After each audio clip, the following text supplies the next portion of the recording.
مساء الخير مشاهدينا الكرام، لكم كل التحية في كل أنحاء الوطن العربي وحلقة جديدة من الكرة العربية، وبنستعرض فيها مع حضراتكم آخر وأهم أخبار وأحداث كرة القدم العربية في كل الدول العربية. في بداية الحلقة بنرحب بالكابتن عمرو إبراهيم أبو ختيرش، مدرب الدوري السعودي سابقا. أهلا بيك معنا كابتن عمرو. ازي حضرتك يا أستاذ رانيا، وبتشرف إن أنا موجود مع حضرتك، وشكرا على الدعوة الكريمة من حضرتك وأسرة البرنامج يعني، وأتمنى أكون ضيف خفيف عليكم إن شاء الله. احنا سعداء طبعا بوجود حضرتك معانا، وخصوصا كمان ان دايما احنا بنحاول يبقى معانا المدربين او اللاعبين اللي احترفوا في دول عربيه وكان ليهم تجربه في الاحتراف او في التدريب في الوطن العربي. فكلمنا سريعا عن تجربتك مع الدوري السعودي، استمرت قد ايه؟ كنت بتدرب اي نادي هناك؟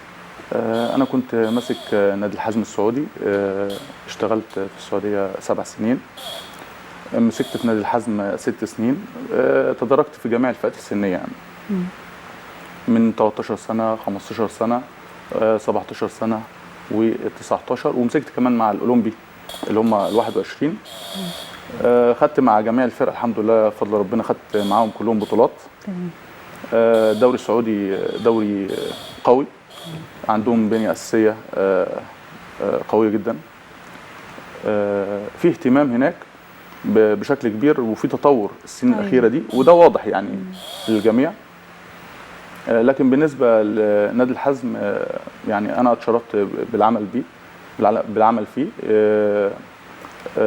في خطة محطوطة إن فريق مثلا زي فريق الناشئين، بداية ما جيت كان ان كلام ان فرقه الناشئين او الشباب تصعد بعد 5 أو 6 سنين، وده حصل.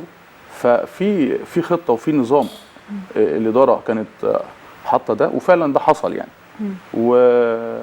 وبالنسبه لينا احنا كشغل مدربين كان في برامج بنشتغل عليها، وده فرق معنا كتير جدا يعني. دي لقطات طبعا من اثناء تدريبك هناك في الفتره اللي قضيتها بالظبط.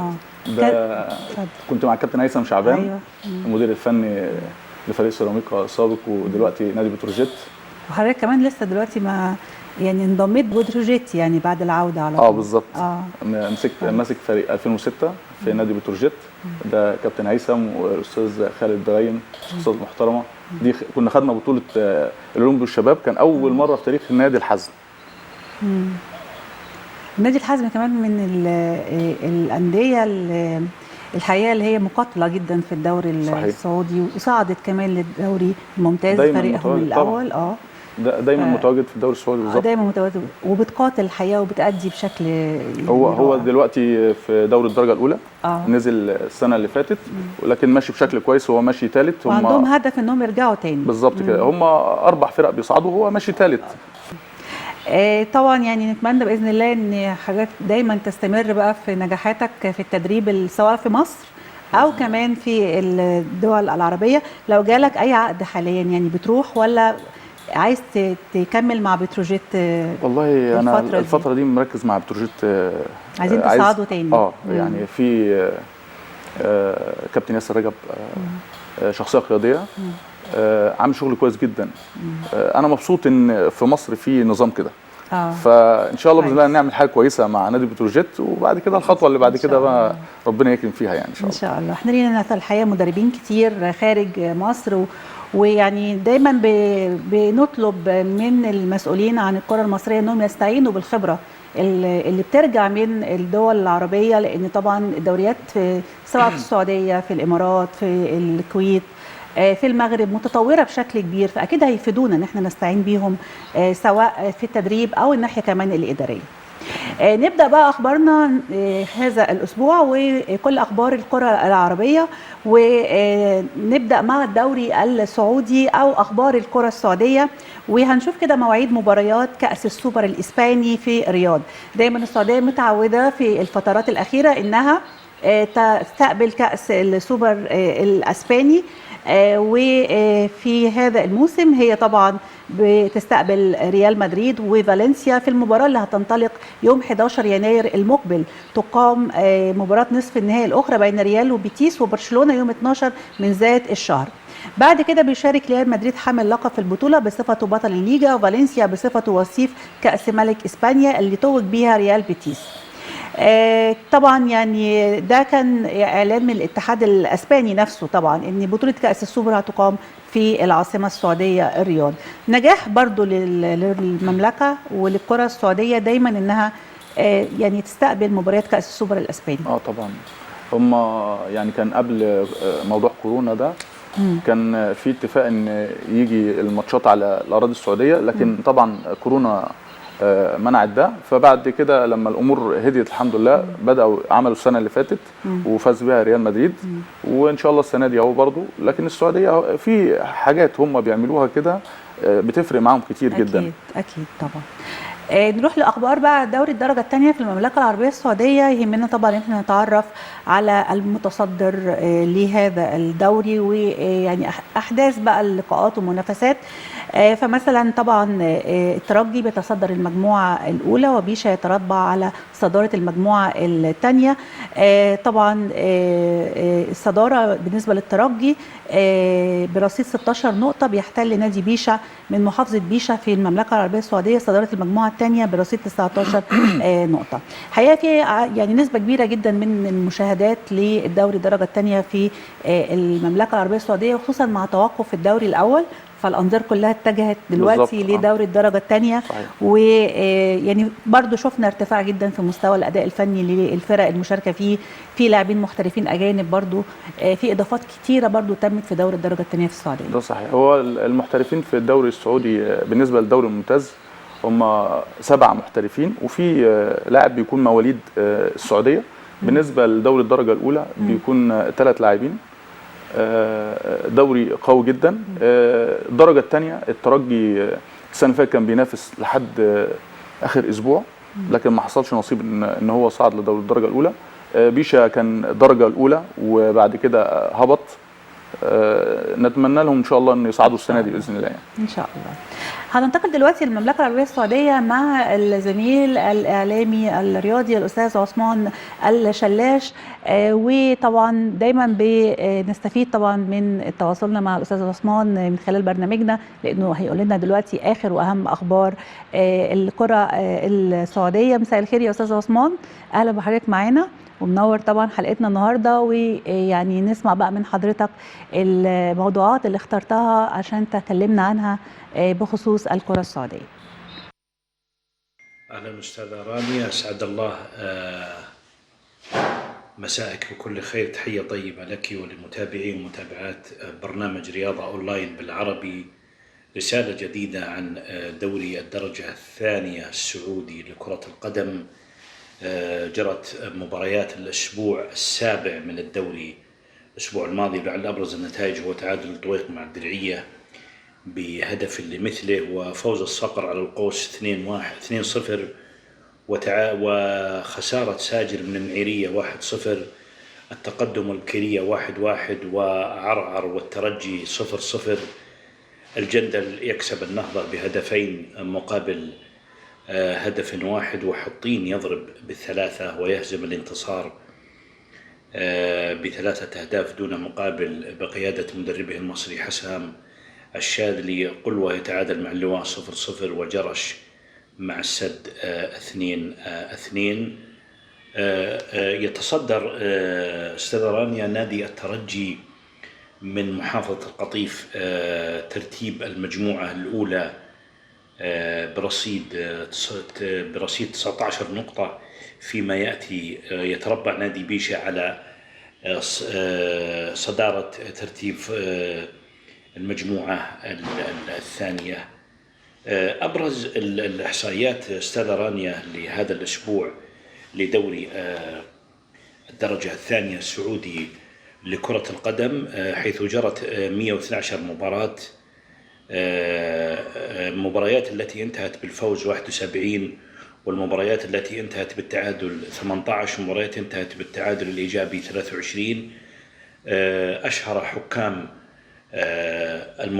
مباريات دوري الدرجة الثانية 528 كرت أصفر و24 كرت أحمر. الأهداف التي سجلت خلال الجولات الماضية 7 جولات الماضية 260 هدف. سجل 109 هدف في الشوط الأول و151 في الشوط الثاني. هذا أبرز ما لدي أستاذ رانيا هذا اليوم. تمنياتي لك ولفريق الإعداد ولمتابعي برنامج رياضة أونلاين بالعربي بيوم جميل، وتحية طيبة لكم وطاب يومكم.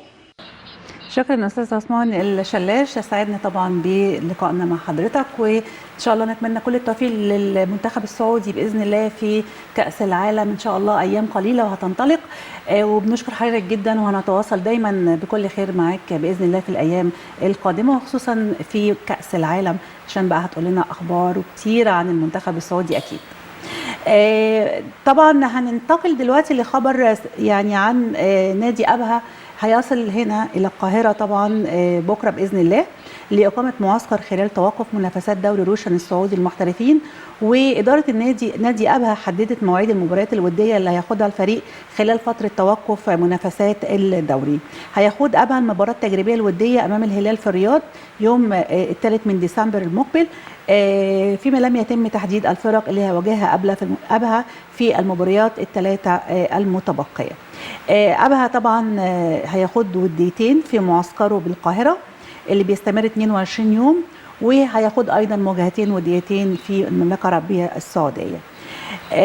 كابتن، يعني إيه اللي بيستفيده الفرقة لما بتعمل معسكر خارجي؟ يعني الإمكانيات في السعودية أكيد إمكانيات قوية إنهم يقيموا معسكر في المملكة العربية السعودية، بس بنلاقي حرص الفرق العربية عموما إنها تروح دول تانية وتعمل معسكرات، فبرضه نعرف يعني بجانب طبعا المباريات الودية اللي بياخدوها، لكن إيه كمان الاستفادة التانية؟ هي بالأخص بيكون مصر، يعني مصر طبعا الجو بتاعها جميل وكل حاجة بتكون متوفرة، فعشان كده كل الأندية بتحاول تيجي لمصر.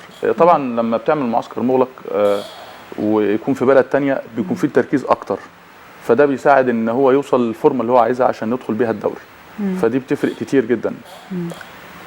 هل كنت بتحرص انك تعمل يعني مثلا معسكرات خارجيه للفرق في السعوديه، او حتى نادي بتروجيت بيبقى ليه بتسافروا برضو في معسكرات ولا لا؟ في السعوديه كان بيحصل، وخصوصا لما يكون في ماتشات قويه وكنا بنسافر قبلها.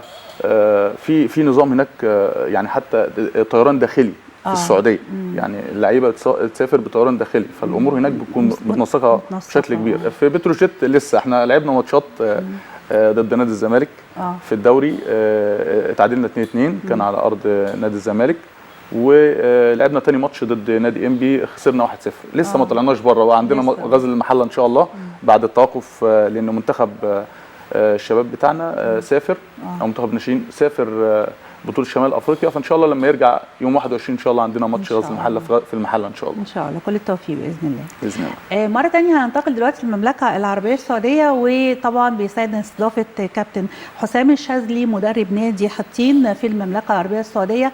اهلا وسهلا بيك يا كابتن، مساء الخير كابتن حسام، ونتعرف اكتر بقى من حضرتك على اخر اخبار نادي حطين، اخبار طبعا التدريب والناحيه الفنيه واستعداداتكم للدوري في المملكه. بسم الله الرحمن الرحيم. تحياتي لحضرتك استاذ رانيا وفريق عمل برنامج رياضه اونلاين. تقرير عن دوري الدرجه الثانيه السعودي المجموعه الاولى واللي قدامه عدد 16 فريق. ياتي في المقدمه نادي الترجي برصيد 16 نقطه من 5 فوز وتعادل مباراه وخساره مباراه. ياتي في المركز الثاني نادي البكريه برصيد 13 نقطه من فوز 3 تعادل 4. ياتي في المركز الثالث نادي الصقر برصيد 13 نقطه من فوز 3 تعادل 4. ياتي في المركز الرابع والمركز الخامس نادي عرعر ونادي طويل برصيد 12 نقطة. يأتي في المركز السادس والسابع والثامن نادي الجندل ونادي اللواء ونادي التقدم كل منهما 10 من النقاط. المركز التاسع نادي عرعر برصيد 9 نقاط. المركز العاشر وال11 وال12 نادي الدرعية ونادي حطين ونادي جرش كل منهما 8 من النقاط. يأتي في المؤخرة المركز الثالث عشر نادي الكوس 7 المركز الرابع 10 نادي النهضة 5، المركز الخامس 10 نادي الانتصار 3، المركز الأخير نادي القلوة له من النقاط عدد 2. وأعتقد أن مباراة الأسبوع الثامن والتي تبدأ يوم الثلاث 8/11 ممكن تغير من شكل المجموعة في الترتيب. المباراة الأولى نادي الترعية مع نادي الترجي المتصدر والذي يلعب خارج ملعبه، المباراة الثانية نادي السد مع نادي النهضة، المباراة الثالثة نادي الانتصار مع نادي عرعر، المباراة الرابعة مباراة البكرية مع أخوي واللي بيلعب في ملعبه وأظن المباراة دي مهمة له، مباراة اللواء مع الصقر، مباراة الجندل مع التقدم، مباراة حطين مع القوس، مباراة بلش مع قلوة. أتمنى يكون التقرير مختصر عن المجموعة. تحياتي لحضرتك أستاذة رانيا وفريق عمل برنامج الرياضة أونلاين. شكرا لك. شكرا يا كابتن حسام الشاذلي مدرب نادي حطين في المملكه العربيه السعوديه، وان شاء الله نتمنى التوفيق لفريق حطين وتحققوا طبعا نتائج مرجوه باذن الله.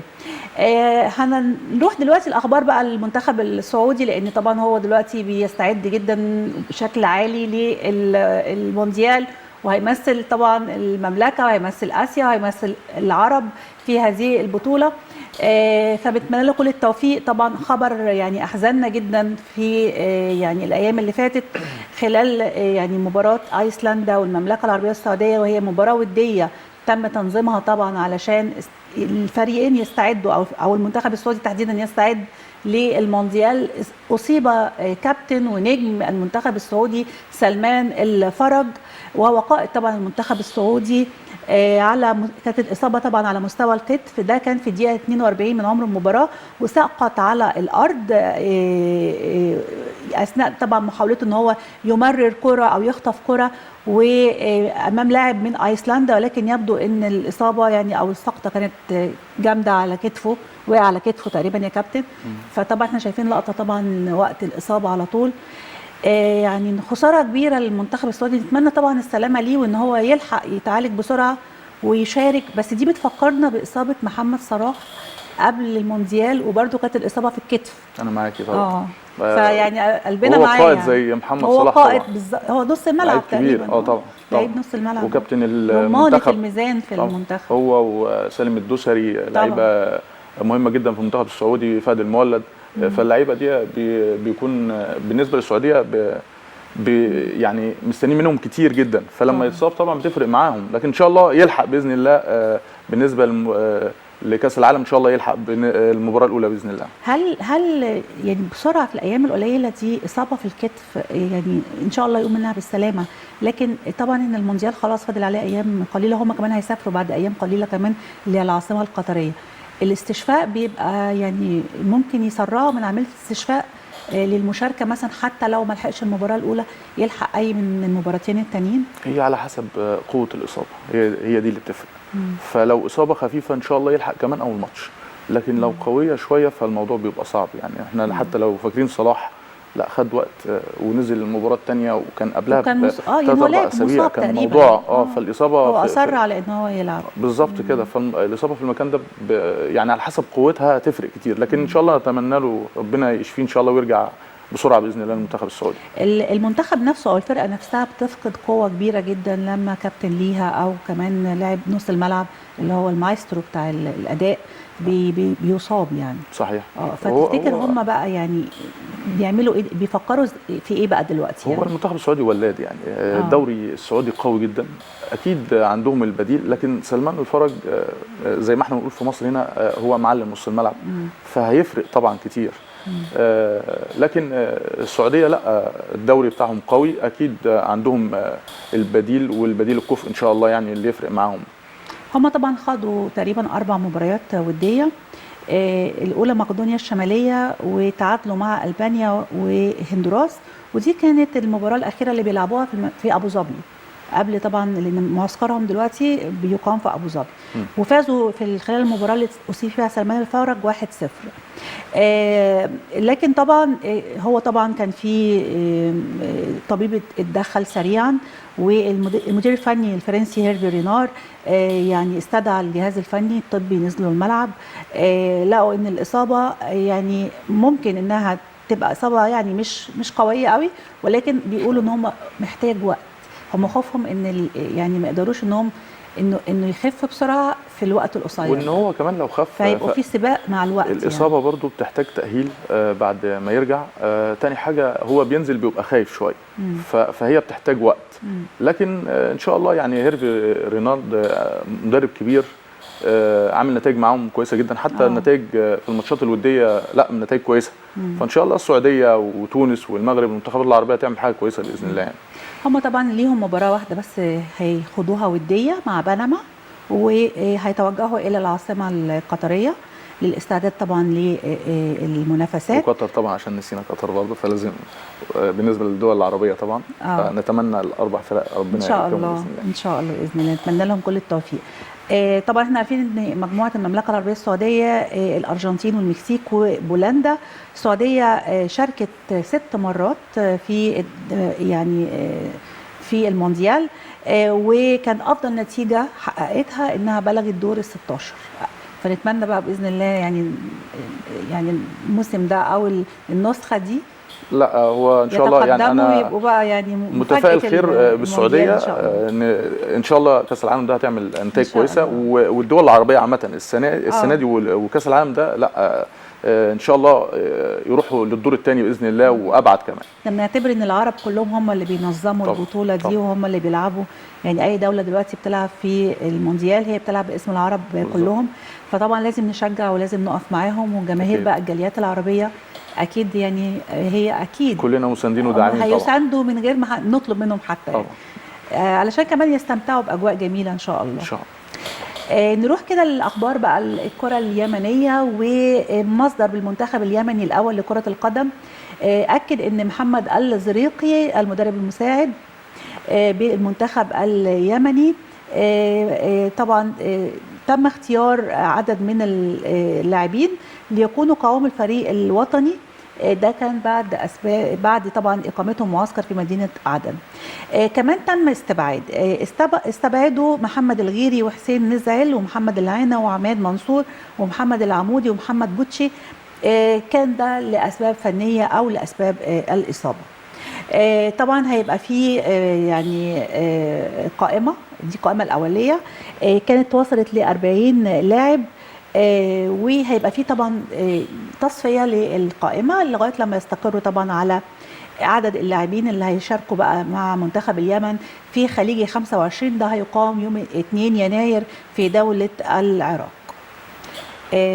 يعني بتتابع الكره اليمنيه على اعتبار برضو ان ممكن يكون في لاعبين في المملكه العربيه السعوديه كانت من اصول يمنيه. في لاعبين كان اصول يمنيه في السعوديه، لان البلدين قريبين من بعض، ففي بشكل كبير. الدوري اليمني طبعا في ظروف وفي مشاكل، لكن بدا يرجع يعني بعد المشاكل والظروف اللي فاتت دي. طبعا فنتمنى لهم التوفيق الفتره الجايه ان شاء الله. بالنسبه لعيبه المعسكر وان في 6 لعيبه استبعدوهم، فطبعا هو بيختار مجموعه في لعيبه بيكون مش في مستواهم فبيستبدل بلعيبه ثانيه او اصابات تحصل، فطبيعي جدا بيجيب لعيبه ثانيه عشان يشوف ويقوي المنتخب بتاعه. المدرب المساعد هو اللي بيختار او بيقلص من اللاعبين من عدد اللاعبين، ده طبعا بعد استشاره المدير الفني يعني القائد يعني. هو المدير الفني مش متواجد دلوقتي، فالقائم باعمال المدير الفني هو المدرب المساعد، فهو معاه 40 لاعب فبيشوف الافضل واللعيبه الاقل مستوى شويه بيستبعدهم وبيحاول يضم اكبر عدد. دلوقتي عددهم 34 لاعب تقريبا بالظبط يعني بعد الاستبعاد. بالظبط. هيقللوا طبعا برضو من العدد. هو استعان ب6 تاني بحيث ان هو في 40 لاعب، فهو بيشوف في الفتره دي عشان بعد كده يبدا يقلص العدد، يختار بقى القائمه الافضل بقى 25 لاعب، يبدا بقى خلاص هو اختار دول يعني. كل التوفيق طبعا لمنتخب اليمن ان شاء الله في خليجي 25. ونروح الى اخبار تونس، والنجم الساحلي بيعمق جروح الشابه ويبقى في الصداره. ده طبعا خلال منافسات الدوري التونسي لكره القدم بعد تمكن النجم الساحلي من تدارك التعادل على ارضه 2-2 مع الملعب التونسي في الجوله الماضيه، قدر يحقق انتصار كبير جدا بنتيجة 3-0 على هلال الشابة في الجولة السادسة من منافسات المجموعة الأولى للدوري التونسي الممتاز. هذا الانتصار مكن النجم الساحلي من البقاء في صدارة المجموعة الأولى برصيد 10 نقاط جمعهم بعد 4 مقابلات. في المقابل تعمقت جروح هلال الشابة اللي بيظل في المركز السادس ب4 نقاط حصدها من 6 مباريات. الدوري التونسي يعني لسه بيتلعب، بس طبعا هيتوقف لان المنتخب التونسي بيشارك في المونديال. لكن الدوري التونسي يعني احنا بنستمتع الحقيقه باداء فرق الدوري بشكل عام والترجي، لان احنا كمان بنعرف الترجي جدا في مصر لانه قابل قبل كده الاهلي والزمالك وفرق المصريه، فمعروفين وعارفين مستوى فرقه الترجي ده بجانب الافريقي التونسي طبعا والنجم الساحلي، فرق كبيره والمنافسه معاها بتكون منافسه قويه جدا. صحيح، هو الدوري التونسي بيتشاف بشكل كويس، عندهم فرق قويه جدا بتنافس معانا على البطوله الافريقيه زي الترجي، زي نادي الصفاقسي الافريقي، النجم الساحلي. الفرق دي في افريقيا لا ليهم صولات وجولات معانا، لكن الحمد لله يعني احنا كفرق مصريه ثابتين نفسنا بشكل كويس يعني. حتى شوالي قال كلمه يعني لولا الاهلي لكان الانديه السعوديه التونسيه كلمه ثانيه يعني، بسبب ان الاهلي قوي، لكن الانديه التونسيه والانديه المصريه يعني انا شايف ان هم بشكل كبير مع الانديه المغربيه هم افريقيا، هم اللي دايما اللي بينافسوا. والجزائريه بدات ترجع بعد ما كانت بعيده، بدات ترجع برضه السنه اللي فاتت. لكن الانديه التونسيه بشكل كبير طبعا انديه قويه جدا. الافريقي والصفاقسي هم لسه ما دخلوش في الدوري، كان عندهم ماتشات في البطولات الافريقيه فلسه ما لعبوش ولا ماتش. لكن بالنسبه الاتحاد المنستيري الثاني او اتحاد بن قردان برضو دول المجموعه الاولى، هم قاسمينهم المجموعتين عشان كاس العالم بحيث برضو ان يركزوا مع المنتخب اكتر يعني. المجموعه الاولى عندهم النجم الساحلي والترجي، نجم اول والترجي ثاني، لكن الترجي فاضل له ماتش لو كسب يدخل الاول برضه. لكن دوري قوي طبعا الدوري التونسي. كمان لما الانديه بقى تبتدي انها تعود يعني من الالتزامات الافريقيه وتنضم وتلعب بقى مبارياتها زي النادي الافريقي والنادي الصفاقسي، ممكن الجدول الترتيبات تتغير يعني اكيد. وخصوصا هم لسه بادئين الدوري يعني فلسه في كلام كتير في الدوري التونسي، منافسه قويه أكيد جدا. اكيد. الاهم دلوقتي واللي مركزين كلنا عليه بقى هو المنتخب التونسي يعني، لان طبعا هو هيخوض المنافسات ان شاء الله في المونديال.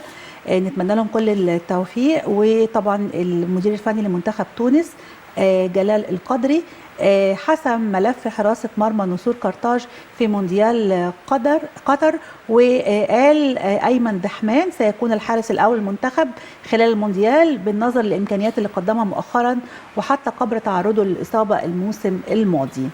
أضاف كمان أنه هو قرر ضم 4 حراس للقائمة النهائية للمونديال تحسبا لأي طارئ، خصوصا وأن منتخب تونس لعب مبارياته الثالثة في مونديال روسيا 2018 كان مع بحارس واحد فعلا بالظبط. كان عنده حارسين اتصابوا. الحارسين اتصابوا، فالحارس الثالث هو اللي وقف في المباراه الاخيره، فموضوع صعب طبعا.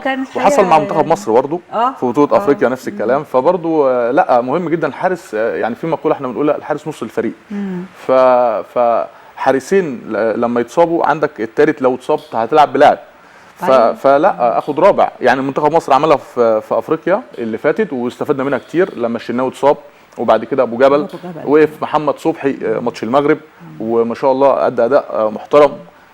فكله بيكمل بعضه يعني أكيد. فانا معاه في دي يعني، معاه في دي. هو طبعا رفض الافصاح عن اسامي الحراس الباقيين يعني، هو في 3 حراس غير، لكن هو قرر ان ايمن دحمان خلاص يعني. رايك في قراره باختياره ايمن دحمان؟ انا شايف ان القرار صائب تمام طبعا لان بيأدي طرح كاس عالم والموضوع هيبقى صعب شويه. بعض التسريبات اكدت ان انه اخرج حارس الترجي صدقي الدبشي من قائمته، واختار البشير بن سعيد ومعز حسن وايمن المسلوسي. وهو كان في ضغوطات يعني، قالت الاخبار دي ان كان في ضغوطات حول قائمه المنتخب وحصل تأثير يعني. لكن طبعا هو طالما ما فيش أي خبر رسمي يبقى كل الكلام ده يعني مجرد احتمالات مش أكتر يعني. بالظبط. هنسمع طبعا أسامي الثلاث اللاعبين اللي اختارهم المدير الفني التونسي، وهنعرفهم خلال الفترة اللي جاية. هننتقل دلوقتي الى اتصالنا مع الكابتن عبد الحق العليمي المدير الفني السابق لنادي الصفاقسي التونسي. دايما كابتن عبد الحق الحقيقه يعني يسعدنا ب يعني التواصل معنا في خلال البرنامج، وكمان بنستفيد جدا من ارائه وتحليله الفني للمباريات وللاحداث وللفرق، وكمان للموضوعات المختلفه اللي بتخص الكره التونسيه او العربيه بشكل عام. بنرحب طبعا بكابتن عبد الحق العليمي. مساء الخير كابتن عبد الحق، اهلا بحضرتك معانا. ويعني اهم الاخبار دلوقتي او اهم حدث دلوقتي بيشغل الراي العام في تونس، يا ريت تكلمنا عنه.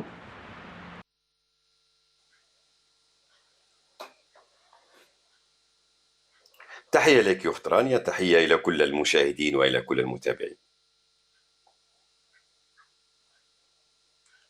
نعم أخت رانيا، هناك ضجة إعلامية في كل وسائل الإعلام التونسية المرئية والسمعية وكل الصحف وكل البرامج الرياضية في تونس خلال الأسبوع الفارط لتصريحات حاتم طرابلسي اللاعب الدولي السابق لاعب أجاكس أمستردام ومانشستر سيتي فيما يخص الرئيس السابق سليم شيبوب رئيس الترجي الرياضي التونسي.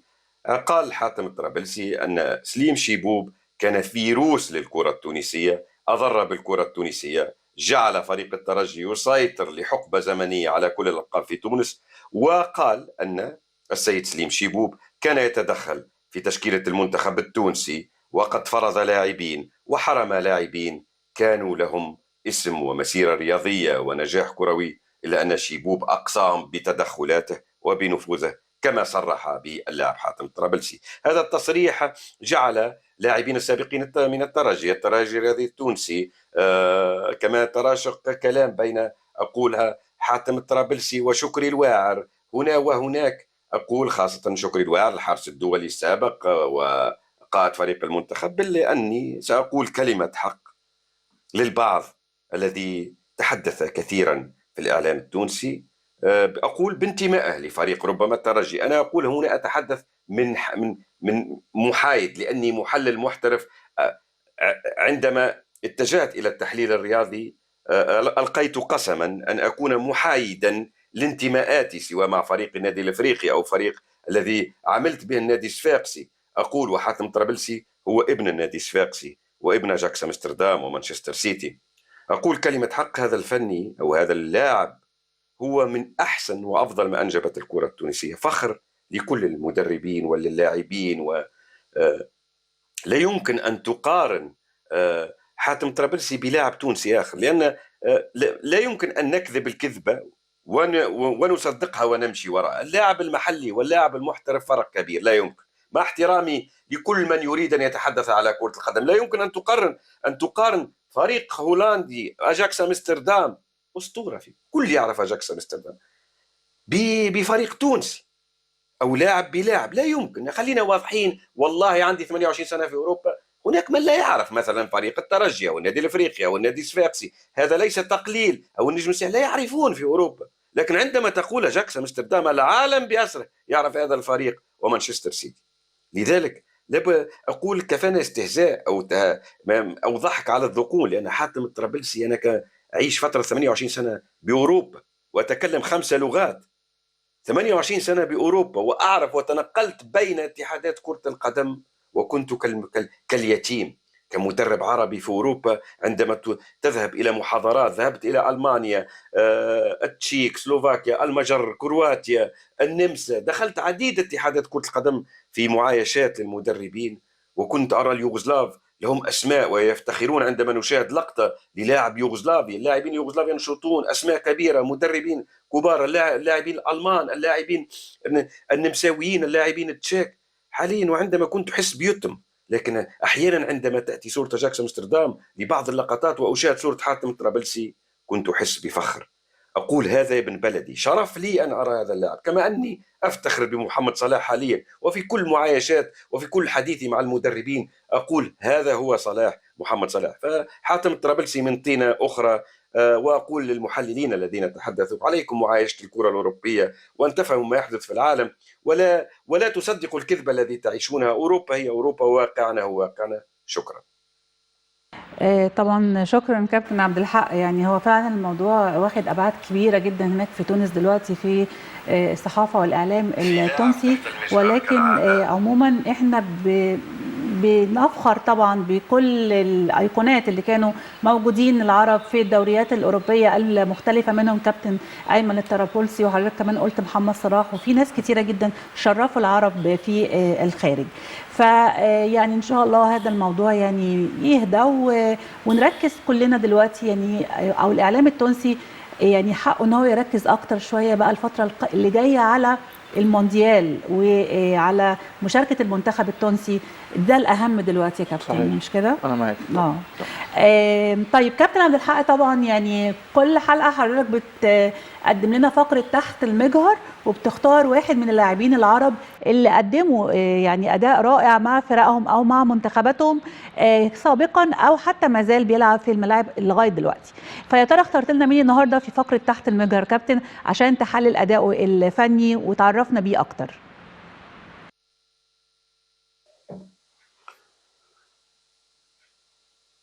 في لاعب تحت المجهر كالعادة اخترنا اللاعب المغربي محمد صهد، مهاجم يلعب مع شباب سويلم الفريق المغربي. هذا المهاجم 1.85 متر. سنتحدث على خصاله الفنية كمهاجم. مصطفى صهد من المهاجمين القناصين، أقول يسجل الأهداف، يحذق التمركز، وهذه ميزة المهاجم. أقول في رابطة محترفة لابد أن تحذق التمركز لتسجيل الأهداف، وهو يحذق جيدا التمركز. مزعج للمدافعين، يتحرك كثيرا في الملعب، وأحيانا ينزل من مكانه كمهاجم إلى وسط الميدان ليسحب اللاعب المحور، ليترك للاعبين وسط الميدان أن يجدوا المساحات، وهذا ذكاء تكتيكي من المهاجمين.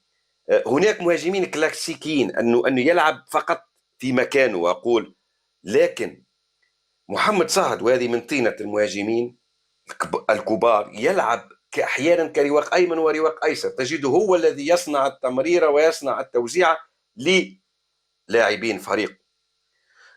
لاعب قوي رأسيا، أغلب الأهداف يسجلها بالرأس، تسديداته جيدة جدا.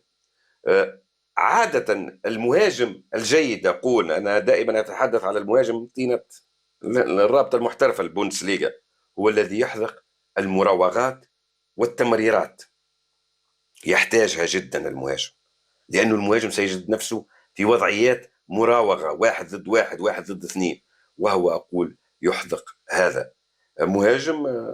حاليا أقول أنه قادر أن يلعب حتى في فريق أكبر من شباب سويل، لأنه ميزته من طينة المهاجمين الذين يصنعون الفارق.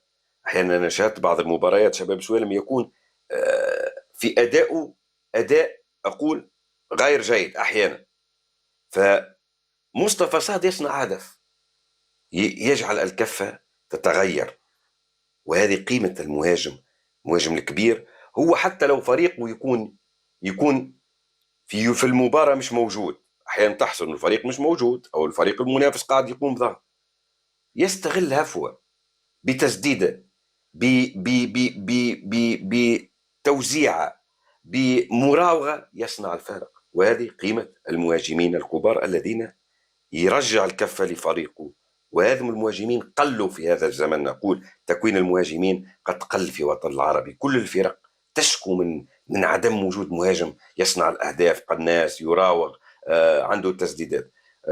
مصطفى صاد يملك كثير الإمكانيات، يعني أنا مستغرب جدا أني لا أجد هذا اللاعب في فرق أكبر، وشاهدت عديد المباريات، وتعرف أن اختيارنا للاعبين يتم بدراسة. على كل حال حظ سعيد لهذا اللاعب. سعدنا بحضرتك جدا كابتن عبد الحق العلايمي، بنستفيد منك كتير طبعا، وان شاء الله احنا عارفين ان تم ترشيح اسمك كافضل محلل فني في الوطن العربي. ده طبعا بناء على رأي الجمهور اللي بيتابع البرنامج، وسعداء ان هذا الترشيح جه من خلال طبعا تواجد حضرتك معانا في الكرة العربية. فان شاء الله نعتبر ان فوزك بهذا اللقب هو فوز ايضا لبرنامجنا ولأسرة البرنامج بلقب رائع نتمناه لحضرتك بإذن الله. طبعا يعني هو الكابتن كان بيتكلم عن واحد من اللاعبين المغاربه المتميزين جدا، وكان بيقول عليه ان هو لاعب تقريبا جوكر، يعني ممكن ان هو تلاقيه في كل اماكن الملعب.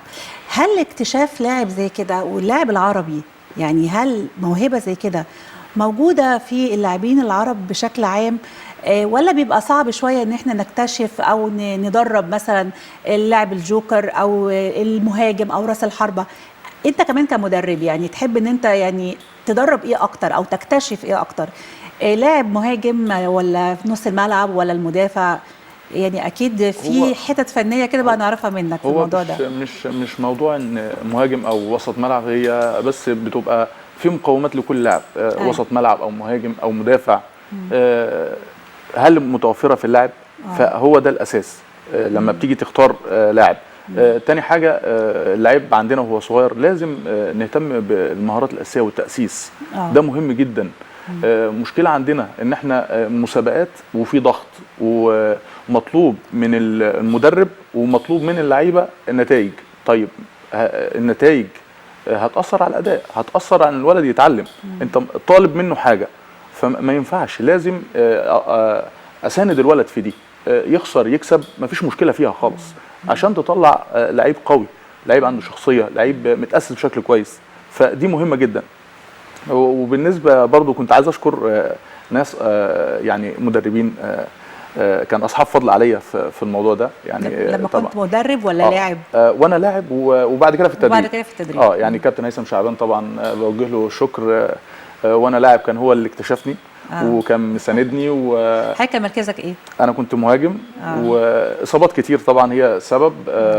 كنت بلعب، لعبت في مزارع دينا وفي نادي شرقية الدخان وفي المقاولين العرب، وكان في الاخر 20 سنه كنت مع نادي الداخليه وفريق اول، وصعدت الداخليه مع زمايلي في الفرقه. كابتن صلاح امين طبعا كان معايا الهداف الكبير. والله حضرتك لما شفت حضرتك في الاول كده واسمك عمرو، انا قلت عمرو زكي، يعني انت فيك كتير قوي منه.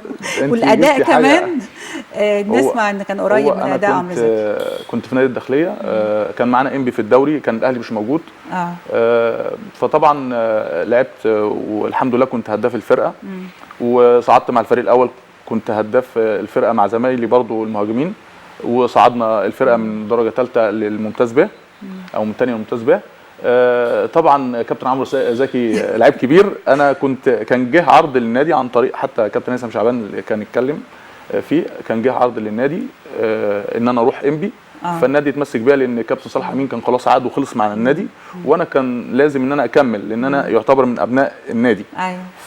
لكن انا كنت رايح السنه اللي بعد ما كابتن عمرو زكي راح. انا السنه اللي بعدها كان في تفاوض، وبعد كده بقى حصل اصابات. اتلخبطوا ما بينكم بقى، يعني لو حد عايز ياخد انذار ممكن انت تروح تاخد بداله الانذار عشان لو هو نجم كبير طبعا يعني. لكن الحمد لله يعني ربنا عوضني في التدريب، وكان المسانده ولازم اشكره كابتن هيثم طبعا كلاعب. وبعد كده لما مسكت معاه كان شرف ليا كبير جدا ان انا امسك معاه مدرب عام في نادي الحزم السعودي. في التدريب المساند ليا كان بقوه، واللي حطني في مجال التدريب كان الكابتن محمد نصر، رئيس قطاع الناشئين السابق في نادي الداخليه، واخويا وحبيبي كابتن هيثم جبريل طبعا. دول اساس واصحاب فضل عليا. طبعا مساند ليا قوي جدا كان في السعوديه برضو اخويا الكابتن طه فؤاد، ده من اسباب. وكابتن احمد فتح الله النجم بتاعنا الكبير ومدربنا الكبير كان برضو في السعوديه، متألق مع نادي التعاون، برضو صاحب فضل عليا كبير جدا بعد ربنا. كابتن ايمن فاروق، دول كلهم اخواتي الكبار وانا بحبهم في الله، واصحاب فضل عليا كبير جدا بعد ربنا يعني، فلازم اوجه لهم الشكر يعني. ومين تاني عايز تشكره؟ لا العيله بقى. يعني عندي والدتي طبعا بوجه لها الشكر وبقول لها ربنا يطول لنا في عمرك وما يحرمناش منك ابدا. انت نور عينينا وانت الاساس في البيت كله، وانت اللي منوره لنا الدنيا كلها. طبعا. والدي الله يرحمه كنت اتمنى طبعا يكون متواجد، لكن هو في مكان احسن باذن الله يعني. اخواتي المساندين ليا بقوه جدا. دايما اصاباتي كان كتير وانا لاعب، كان بيساندوني بقوه وان انا اكمل. فطبعا الاستاذ عز ابراهيم، الاستاذ اسامه ابراهيم، واخواتي طبعا الباقيين. طبعا زوجتي طبعا لازم عشان ما انساهاش برضه، عشان انا مروح البيت فمش هينفع. فزوجتي استحملت غربه 7 سنين برضه، كنت متغرب. هي كانت دايما داعمه ليا جدا، وبالعكس كان بتشجعني ان ربنا يكرم وان انا اكمل دايما. فلازم اوجه لها الشكر طبعا. هي ام بناتي منى ومكه ونور، فدول مهمين جدا ليا. وطبعا اهلي واهل بلدي عرب ابو ختيرش طبعا لازم اوجه لهم كلهم الشكر. هم اهلي وناسي ما شاء الله. هو النجم دايما لازم يكون ده النجم يعني، او الشخص الناجح دايما بيرجع الفضل طبعا للي ساعدوه في نجاحه. فبنتمنى ان شاء الله ان حضرتك تواصل نجاحاتك باذن الله. يكرمك يا استاذ رامي. ننتقل دلوقتي لاخبار الدوري اللبناني او الاخبار الكره اللبنانيه. هنبداها مع منتخب لبنان. تعادل مع نظيره القطري سلبيا على ملعب هول ستاديوم في مدينه جده بالسعوديه ضمن منافسات الجوله الاولى لحساب المجموعه الاولى من بطوله غرب اسيا تحت 23 سنه. طبعا يعني كان في سيطره للقاء من قبل طبعا المنتخب اللبناني، ولكن انتهت يعني مر الوقت وانتهى اللقاء بالتعادل السلبي لكل منتخب دلوقتي نقطه واحده حتى الان. اخبار بقى الدوري اللبناني. حقق العهد فوزا على حساب الصفاء بنتيجة 4-2 في المباراة التي جرت على ملعب الصفاء ضمن تحضيرات الفريقين لاستئناف بطولة الدوري اللبناني. سجل أهداف العهد صمد قادري وربيع عطايا ومحمود سبليني وجلال حسان، في حين سجل ثنائية الصفاء ديالو وعلي حرب. على ملعب الأنصار فاز الفريق على حساب نظيره التضامن سور وديا أيضا بنتيجة 3-2. دي طبعا كانت من اخبار يعني المباريات الوديه اللي بتقام دلوقتي على هامش توقف طبعا الدوري لمده اسبوعين بسبب مشاركه المنتخب الاولمبي في بطوله غرب اسيا، بالاضافه الى مشاركه منتخب كره القدم الاول بقياده الصربي الكسندر إليتش في مباراه وديه ضد الكويت. وتحاول الانديه اللبنانيه الان الحفاظ على جاهزيتها الفنيه والبدنيه واستئناف البطوله المحليه من جديد، فعشان كده بتلعب هذه المباريات الوديه عشان اللاعبين يا كابتن طبعا انت اكيد عارف ما يعني نقول حماسه او يعني حماسه الدوري ما تروحش منهم يعني. بالظبط. ده طبعا معانا فيديو دلوقتي لملعب الصفاء، اللقطات طبعا من مباراة العهد مباراة فريق الصفاء. يعني اللاعب مجهزينه، وده طبعا تدريباتهم قبل اللقاء. الملعب مجهزينه بشكل كويس، يعني في اهتمام بشكل كبير من قبل الأندية بملاعبهم بشكل عام. دي حاجة يعني طيبة انهم بيقوموا بيها دلوقتي، كمان فترة انهم يبتدوا مرة تانية يجهزوا الملاعب، كده الأرضية بتتأثر. فدي فترة ان الجميع بقى يستعيد او يرتب اوراقه مرة تانية. بالظبط كده. هي البنية الأساسية هي أساس في أي عمل. لما تكون بشكل كويس بتفرق كتير. طبعا عندهم نادي النجمة اللبناني ونادي العهد هم اكتر ناديين بيتنافسوا زي اهلي وزمالك عندنا كده. نتمنى لهم التوفيق طبعا ان شاء الله. طبعا هننتقل دلوقتي الى الزميل الاعلامي سامر الحلبي، وطبعا هيكلمنا كابتن سامر الحلبي اللي هو طبعا دايما بيشرفنا وبيشارك معانا في الكره العربيه عن اخبار الكره اللبنانيه، وبيختار طبعا موضوعات مهمه بتكون هي يعني مثلا حديث الساعه في الشارع الكروي اللبناني، ويشرح اكتر عنها ويعرفنا اكتر عنها. كابتن سامر مساء الخير، اهلا بحضرتك معانا، وسعداء طبعا باطلاله حضرتك معانا من خلال الكره العربيه، ويعني كلمنا اكتر عن اخر واهم اخبار الكره اللبنانيه. تحية إلى كل مشاهدي ومتابعي قناة النيل الرياضية وإلى زملاء العاملين في برنامج رياضة أونلاين. طبعا الدوري اللبناني توقف لمدة 3 أسابيع، سيستأنف بعدها. طبعا حتى خلال يعني إقامة كأس العالم سيتابع الدوري اللبناني بشكله الاعتيادي. هناك تحضيرات، هناك مباريات ودية يعني تقام بين الفرق كافة. على صعيد المنتخب المشارك في بطولة غرب آسيا، منتخب الشباب تحت 23 سنة، لعب مباراة افتتاحية أمام قطر، انتهت بالتعادل السلبي 0-0. هذا كان يعني الأسبوع الماضي. طبعا سأتحدث أيضا عن فريق العهد بطل لبنان، تعاقد مع لاعب اسكتلندي اسمه لي إيروين، مهاجم جديد استخدمه. يعني هذا لاعب كان سبق له أن لعب في فرق ماذرويل وكيلمارنوك في اسكتلندا، ومع فريق ليدز يونايتد طبعا الإنجليزي الشهير. أيضا سأتحدث عن ملعب الصفاء. هذا الملعب الذي عاد بحلة جديدة بعدما أعيد تأهيله بشكل كامل من فلش أرضه بالعشب الصناعي وتحسين المرافق الداخلية والصحية والمكاتب والمدرجات. هذا الملعب طبعا يعني له رمزية تاريخية، خصوصا خلال سنوات الحرب الأهلية التي مرت على لبنان في الثمانينيات، إذ كانت تقام عليه يعني معظم الدورات الودية بين الفرق، فرق الدرجة الأولى، وأيضا كان يعني لعبت عليه فرق عربية وعالمية، من بينها الزمالك المصري الذي لعب عام 91 مع الأنصار وفاز يومها بهدف نظيف سجله اللاعب أيمن يونس. أيضا فريق بيرنا البرازيلي لعب عليه، وفريق ديناميكية الجزائر، وفرق رومانية عديدة مثل براشوف وجامعة كرايوفا. طبعا هذا الملعب يعني يعود ليستقبل المباريات بشكل رسمي. وكان هذا كل شيء يعني لهذه الحلقة. تحياتي لكم جميعا. سامر الحلبي من بيروت لبنان. بنشكر طبعا استاذ سامر الحلبي مراسلنا طبعا في بيروت على كل الاخبار وكل الجميله اللي احنا بنسمعها منه.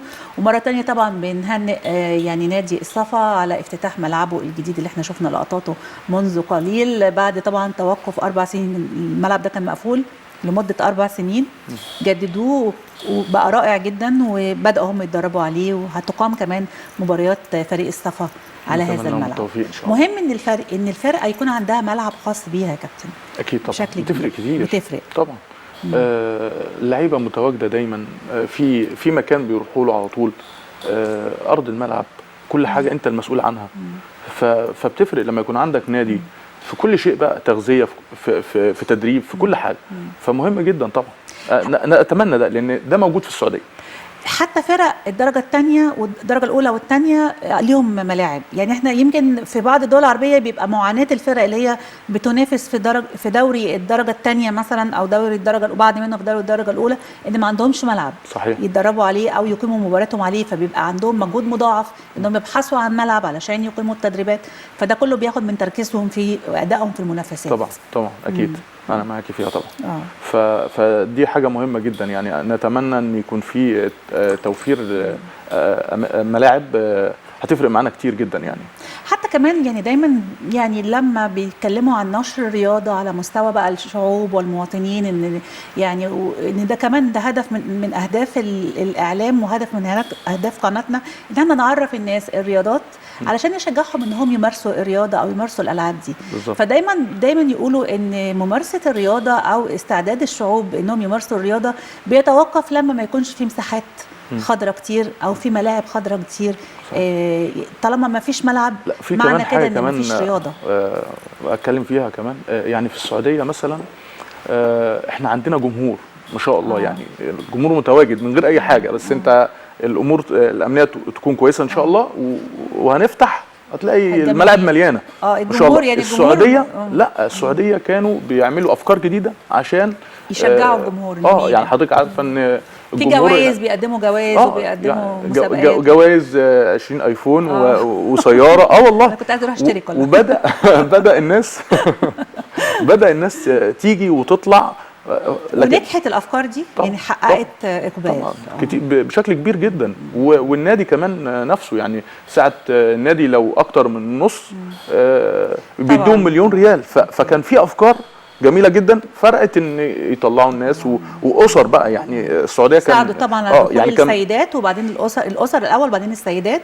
بالظبط كده. ففتحوا طبعا المجال امام عدد كبير من الناس انهم بقى كبار وشباب في الملعب ونساء كله بدا يطلع ويساند ويشجع. لان الحضور الجماهيري في الملعب نفسه في المباراه نفسها ده الاهم. هو الروح. يعني هو الروح. يعني احنا بنقدم من خلال الشاشه احنا يعني ايه بنضيف على الملعب بالظبط. اضافه على الملعب ولكن الاولويه دايما للحضور احنا عندنا ده كمان. احنا عندنا جمهور وعندنا تشجيع بشكل كويس وان شاء الله الدنيا راجعه ان شاء الله الاحسن باذن الله. بالتالي هيبقى فيه هجوم على الملاعب اول ما هيفتحوا طبعا احنا شعب بنحب الكوره. الدوري الدرجه الثانيه جمهوره رائع وكبير. صحيح.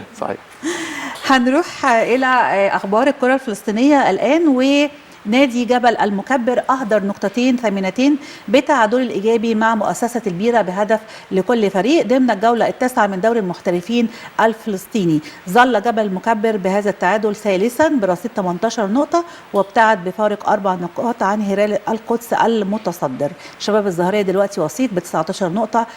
أما البيرة فخرج بنقطة ثمينة رفع بها رصيده إلى 10 نقاط في المركز الثاني. أنا مبسوط إن الدوري الفلسطيني أو المنتخب الفلسطيني بدأ يبقى ليه تواجد بقوة. دي حاجة أنا مبسوط منها جدا ونتمنى لهم كمان مزيد الفترة الجاية بإذن الله. يعني كان عندنا طبعا في النادي الأهلي رمزي صالح الحارس الكبير إن شاء الله.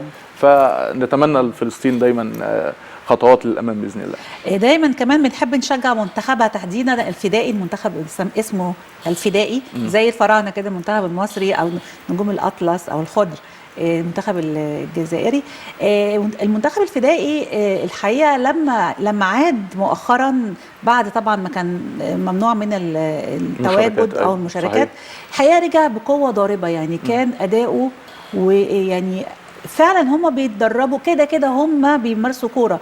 في عندهم مشاكل امنيه في عندهم تضييق من الاحتلال ولكن هم يعني ما تخلوش ابدا عن كره القدم. ده صحيح. الاول كان في نتائج ما كانش كويسه لكن الفتره الاخيره لا نتائج ما شاء الله يعني ايجابيه بشكل كبير جدا. فنتمنى لهم الفتره الجايه كمان اكتر وافضل باذن الله. يعني كمان من اخبار الدوري انتزع بيت حنون الرياضي تعادلا قاتلا من شباب رفح بنتيجه 1-1 ضمن الجوله التاسعه من الدوري الفلسطيني لانديه قطاع غزه. هذا التعادل رفع رصيد شباب رفح ل 18 نقطه في الصداره فيما ارتفع رصيد بيت حنون إلى 9 نقاط في المركز التاسع. طبعا يعني كمان على ملعب الدرة تعادل خدمات النصيرات على ضيفه الصداقة سلبيا ليهدر بذلك نقطتين. ويظل النصيرات عاشرا برصيد 8 نقاط والصداقة سابعا برصيد 11 نقطة. الدوريين الحقيقة سواء دوري قطاع غزة أو دوري الضفة الغربية مشتعلين دلوقتي وهذا الأسبوع كان تعادلات كتيرة يعني وكلها تقريبا 1-1. يعني المنافسة قوية. ده معناه إيه؟ يعني نفهم في منافسة قوية إن في منافسة في دوري قوي. لكن ساعات التعادل السلبي ده بيتفهم من مستوى اللقاء ما كانش الماتش بيبقى مقفول. مقفول ماتش يعني. مقفول. الفريقين خايفين من بعض مثلا يعني فكله مأمن نفسه يعني بس. طبعا احنا نتمنى كل التوفيق ان شاء الله للكرة الفلسطينية ولمنتخب فلسطين طبعا. هنروح دلوقتي إلى الأردن وأعلن الجهاز الفني للمنتخب الأردني بقيادة المدرب عدنان حمد قائمة ضمت 27 لاعبا لخوض المواجهة الودية المنتظرة أمام الماتادور الإسباني المقررة يوم 17 نوفمبر الجاري على استاد عمان الدولي. طبعا القائمة ضمت تقريبا كل نجوم الكرة الأردنية والمنتخب الأردني هيبدأ تدريباته في انتظار اكتمال الصفوف بشكل تدريجي مطلع الأسبوع القادم. والمواجهة الودية الاستثنائية دي هتكون هو الظهور الأخير للمنتخب الأسباني الفائز بكأس العالم 2010 قبل التوجه إلى الدوحة للمشاركة في مونديال قطر 2022. طبعا دي مباراه وديه، الهدف منها المنتخب الاسباني يعني يستعد من خلالها بشكل كويس كاس العالم. لمباريات. نتمنى برضه التوفيق للاردن. فحظ الاردن حلو، هيقابل منتخب اسبانيا. الفيصلي والوحدات هم افضل الفرق هناك، والفيصلي كان عامل بطوله عربيه هنا في مصر كويسه، بس المشاكل اللي حصلت طبعا بعدته 5 سنين استبعاد، لكن نتمنى له رجوع، لان فريق الفيصلي كان بيقدم كره كويسه جدا. كان مع مدرب زمالك نبوشه هو اللي كان مدير فني في الفتره دي، فان شاء الله الفتره الجايه يرجع يعني. وكمان عشان خاطر زمايلنا في السعوديه ابو فيصل برضو يكون مبسوط يعني ان شاء الله.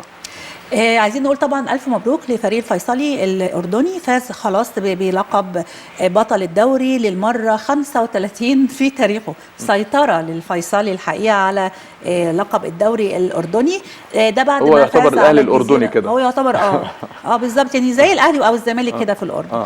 فاز على الجزيرة 4-0 على استاد الامير محمد بالزرقاء وسط حضور جماهيري كبير، وطبعا النتيجه كانت كبيره. بعدها طبعا تم يعني الاعلان رسميا عن تتويج نادي الفيصلي بالدوري الاردني للموسم.